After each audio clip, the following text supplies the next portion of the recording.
So it's been 7 years since the last night simultaneously confused and bored people to death in cinemas. With action on par with the last film and taking an equally long time to get to, the storylines made no sense due to contradicting previous releases law, and the World War II scene was infinitely more interesting than the actual movie itself. It's a bad sign when the flashback has more interest from the audience than the main movie. Also, how did B not remember World War II? It's just a short time to him. But at the very least, there were absolute bangers of toys released. Like today's review, Nitro Zeus. While he may be a reuse of two models smashed together and graffitied, the personality he had made him an instant favourite in the fandom. Loudmouthed, trash talker, huge ego, and a Shockwave fanboy are more interesting compared to the other Decepticons. It more than makes up for his lack of screen time. In plastic form, he's based off concept art. Not surprising, really. It also explains his headmaster gimmick. You know, the whole Cogman commandeering his body by ripping his head off to do something. But I do have some gripes with this guy. The left arm shoulder attachment doesn't like to stay in place, unlike the other arm when I move it. The joint greeble on the right elbow prevents it from bending a full 90, and I know it can do that because the other one can. The legs can detach, which is a bit annoying when you're trying to pose him. I just try and be as delicate as possible, and sometimes I don't do that. And I also wish he had bright colors similar to his on-screen version. The two lines that you can barely see, the number 13 and his mono yellow eye, do nothing to stop this guy from being a wasteland of dull grey shit brown for some reason. I don't know why they thought that was a great idea.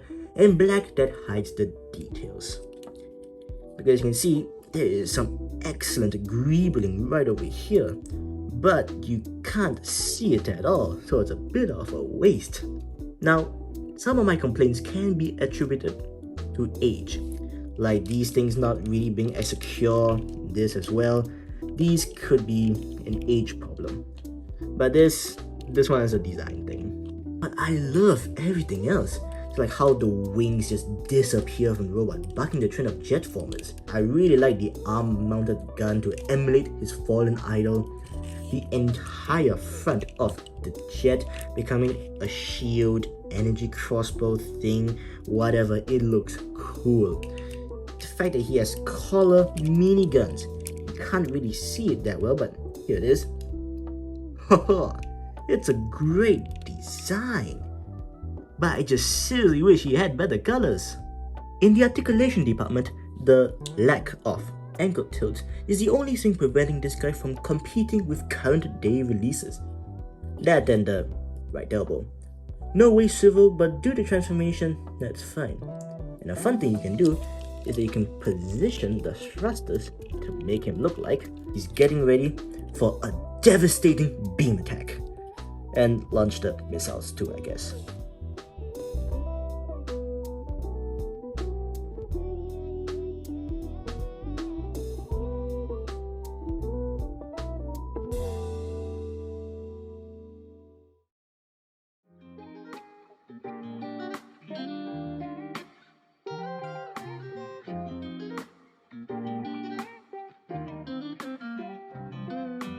Transformation can get tricky at times, aligning the legs and hands together, and the wings, well, they are quite annoying. Not as annoying off camera, but they do sometimes pop out still.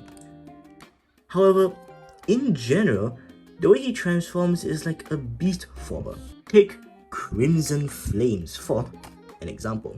This guy's legs became the head and neck and the tail at the back. For Nitro Zeus's case, it's the arms, the cockpit, and the jet engine. Now, as I already said, unfolding the wings can get tricky due to this bit popping out. You saw on the thing that this popped up, but it's normally this guy right over here. So do take it nice and slow and maybe not try it at the angle that I was attempting. I don't know why I did. But hey, with these guys right over here, you can pretend that he's VTOL capable, even though the jet he's based on clearly isn't. Got Missile Rex as accessories, unpainted but still great looking. It's got landing gear, nice, just for it out. The rear ones are sculpted into his collarbone miniguns. He's not as fun to swoosh around as there's no good grasping point, unless you count this, but it isn't substantial enough compared to Starscream, but still good nonetheless. Cockpit canopy can open up, allowing you to sit a Titan Master in there. I don't have any, so enjoy the head of Nitro Zeus, who likes to pop out a few times, trying to be in there. He can't actually, yeah, he can fit in there, but yeah. Also, this guy's head likes to pop out a lot. Again, that could be due to age. Nitro Zeus was one of few characters people liked from a movie that is generally considered the worst live-action movie from the franchise. And his toy perfectly lives up to it. Sure, there may be parts that I really don't like, but overall, this guy is great. Be cautious if you want to pick him up, as some things could weaken over time due to the 7 years since it came out. 2017, 7 years ago.